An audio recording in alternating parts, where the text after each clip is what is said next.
नमस्कार दोस्तों, मैं हूं दिनेश किवरा। आप सबका स्वागत है न्यूज टाइम एससीएस न्यूज के इस लाइव अंक में। दोस्तों, राजनीति में गिरता हुआ विमर्श और उसका स्तर, जो कहा गया वो भी अनुचित, जो नहीं कहा गया वो भी अनुचित। खास तौर से हमारे गृह मंत्री कहते हैं कि बटन इतनी जोर से दबाना कि करंट इटली तक पहुंच जाए।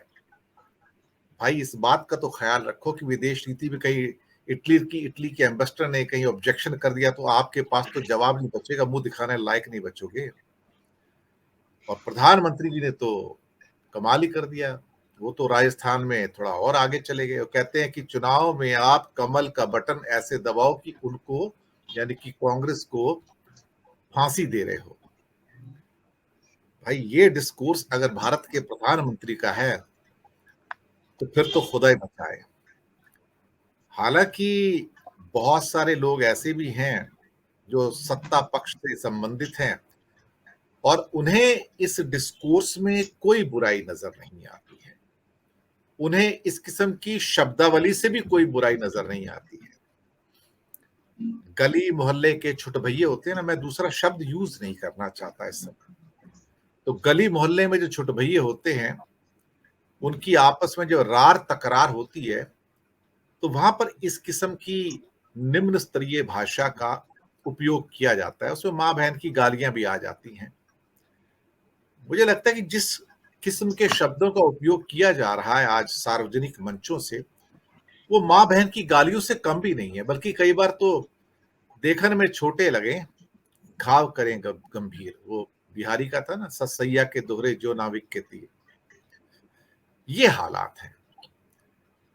और इन सब की जड़ों में एक ही चीज है कि मैं ही मैं हूं, मैं ही मैं हूं। मुझे वो पुराना गाना याद आ गया साहब, सुरेश वाडकर साहब का गाना था।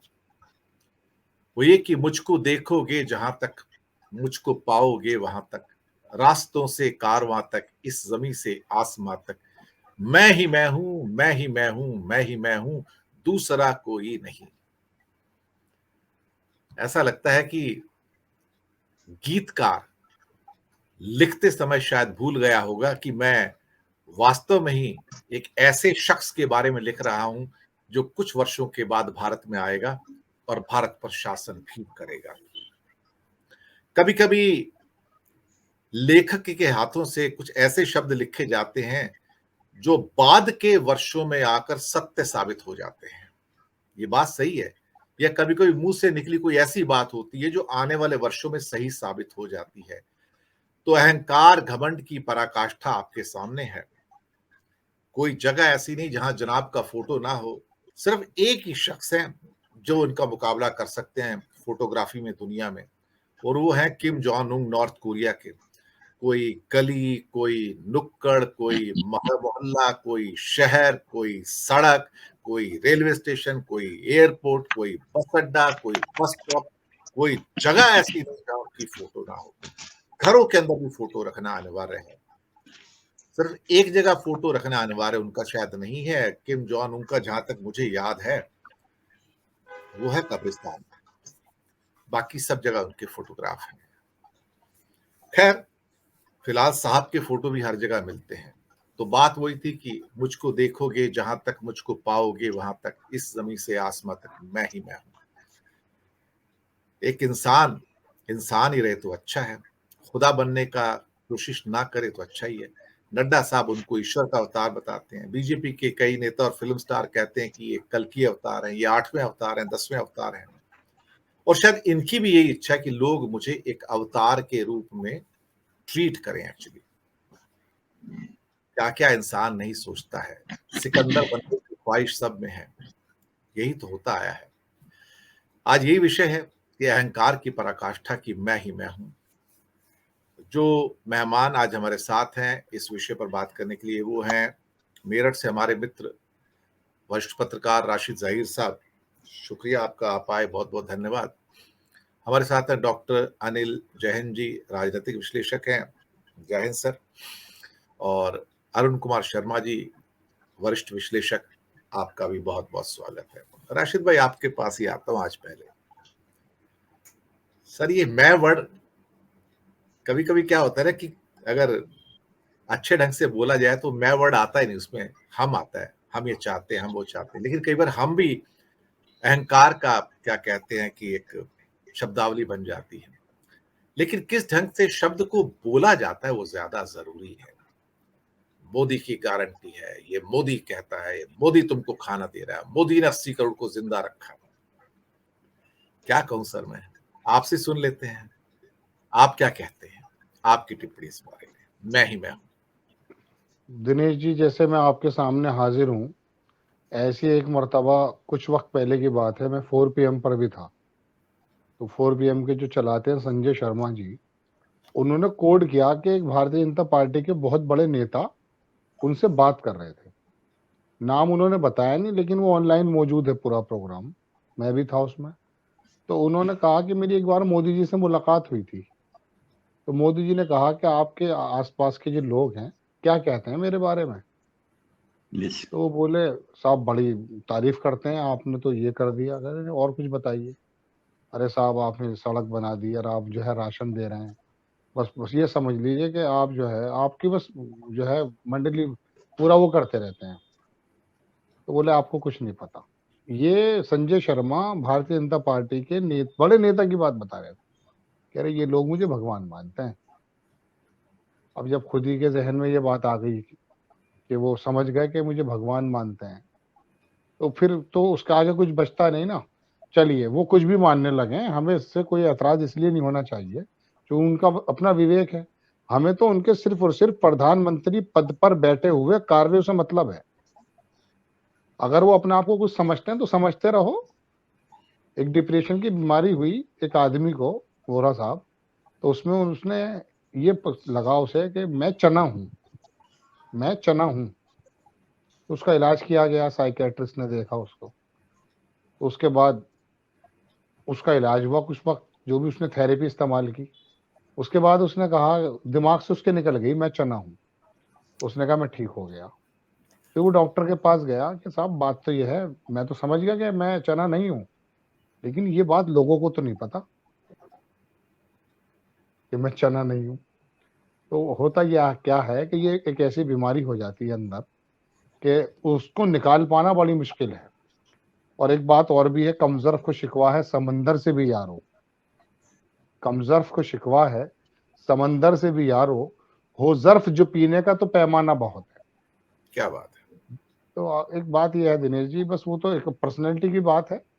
जब हमने, आपने और तमाम देश के एक वर्ग ने, बड़े वर्ग ने उनको प्रधानमंत्री बनाया, तो अब जाहिर सी बात है उनकी इस बातों को भी एडजस्ट करेंगे। बस हमारा काम तो यह है कि हम उनकी बातों पे सवाल उठा सकते हैं कि साहब फला वक्त में फला जगह आपकी बात से ये प्रतीत हो रहा है, ये योजना ठीक है, ये योजना ठीक नहीं है। बाकी तो हम झेल ही रहे हैं जैसा भी झेलना है। अब वो एक, मगर एक कमाल की बात है, इसमें तो सब सलाम इनको करना पड़ेगा। आखिरी बात कह के बात खत्म करता हूँ, चूंकि ये फिलोसफिकल बातें जा रही हमारी। तो ये एक बात यह है कि कोई भी आदमी रोजाना, हमारे यहाँ मुस्लिम्स में आलू गोश्त बनता है, तो वो रोजाना एक ऐसी डिश है जैसे रोजाना आलू खाते हैं लोग। तो वो आलू गोश्त आलू गोश्त आलू गोश्त अगर रोजाना खाता है, तो दूसरे दिन सोचता है भाई आज कुछ बिरयानी वगैरह हो जाए। लेकिन एक कमाल की बात जरूर है कि एक वर्ग में ही सही, लेकिन इनका नाम रोजाना पूछता है। ऐसे हालात तो देखिए दिनेश जी, चाहे गोदी मीडिया हो या कोई और हो, इस शख्स ने, जिनको हम अपना प्रधानमंत्री जी कहते हैं और हैं भी वो, उन्होंने ये बात तो हकीकत है कि उन लोगों को रोजाना मोदी मोदी मोदी मोदी मोदी कहलवाने पर इतना ज्यादा कंठस्थ कर दिया कि उनको वो लगता ही नहीं है। इस बात में तो उनकी बाजी है, वरना एंटी इनकम्बेंसी एक शब्द ऐसा है कि ये हर किसी को झेलना पड़ता है, हर किसी को झेलना पड़ता है। लेकिन एक वर्ग के अंदर अभी तक एंटी इनकम्बेंसी मोदी जी का नाम को लेकर के पैदा नहीं हुई। अब वो चाहे धर्म के रास्ते से आई हो, आस्था के रास्ते से आई हो, हिप्नोटाइज करके आई हो, वो जैसे आई हो वो जाने। लेकिन ये बात तो हकीकत है। मैं एक बात और कहूंगा आज, वो भी सुन लीजिए।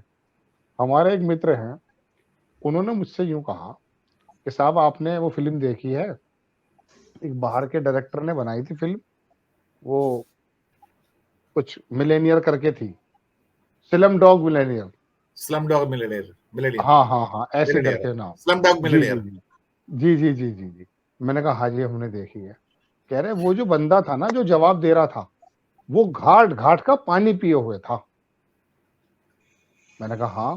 कह रहा इसी वजह से वो आगरा भी था, दुनिया भर में घूमता रहता है वो लड़का, उसको तजुर्बे होते रहते हैं। अब वो इत्तेफाक से ये होता है कि जब वो बैठता है जाकर केबीसी में, वो जवाब देते हैं। कह रहा है मोदी जी जो हैं वो इतनी जगह घूमे हुए हैं, खास करके घूमने से मुराद वो तो प्रधानमंत्री के बाद घूमे हैं दुनिया भर में, तो मतलब लोगों के ऐसे समूह से मुलाकातें हैं उनकी कि वो हर एक आदमी की नफ्स को भी पहचानते हैं। उन्होंने भारत के जनमानस को, दिनेश जी, ये प्रोग्राम भले उनकी तारीफ में रखा गया, वो हम कुछ भी बात कर रहे हो लेकिन जो बात है वो कहनी पड़ेगी। तो मैं अर्ज ये कर रहा था कि उसने कहा कि इस आदमी ने उत्तर प्रदेश हो, मध्य प्रदेश हो, महाराष्ट्र हो, हर जगह के लोगों की, खास कुछ वर्गों की तो इन्होंने नफ्स पकड़ रखी है। तो उससे उसने उसने मिलाया था। तो ये तो देखो अब बात हम किसी और वे में लेके चले गए, लेकिन जो बात तारीफ है वो तो करनी चाहिए कि वाकई आदमी के जमाने में ये हो गया कि जब ठंडा आता, मेहमान आया, दो ठंडे की बात, हम कोल्ड ड्रिंक मंगा लें तो मुंह से निकलने लगा था, अरे पेप्सी ले लो, पेप्सी ले लो। गोया के ठंडे का नाम ही पेप्सी है। हमारी माताएं बहनें अपने जमाने में, अब वो निरमा इतना चला, washing powder Nirma, washing powder Nirma, अब वो वॉशिंग पाउडर को हम निरमा ही समझने लगे। अरे निरमा पकड़ लो, हम भी बचपन में निरमा लाते थे। इन्होंने अपना नाम इतना ज्यादा गोदी मीडिया, सोशल मीडिया के माध्यम से बुलवाया है कि अब तो यकीन मानिए अंजना ओम कश्यप के मुंह से निकल गया। इंट्रो में वो बोली, नमस्कार आपका स्वागत है, और वो अंजना ओम बोली, फिर उसने पलटा वो, तो जबान पर आ गई। आखिरी लाइन और कह रहा हूँ क्योंकि बात से बात निकल जाती है। एक भूखे से जो पूछा कि 2 और 2 कितने होते हैं, तो वो बोला 4 रोटी, क्योंकि वो भूखा था। तो इतनी बार इनका नाम हमारे सामने आया है दिनेश जी कि बस अब ये जाहिर सी बात है, अब इनके अंदर अगर मैं आ गई, मैं हूं मैं हूं मैं हूं, तो क्या गलत आ गई। देश में भी तो एक वर्ग तैयार करके रख दिया इन्होंने। जी मेरी बात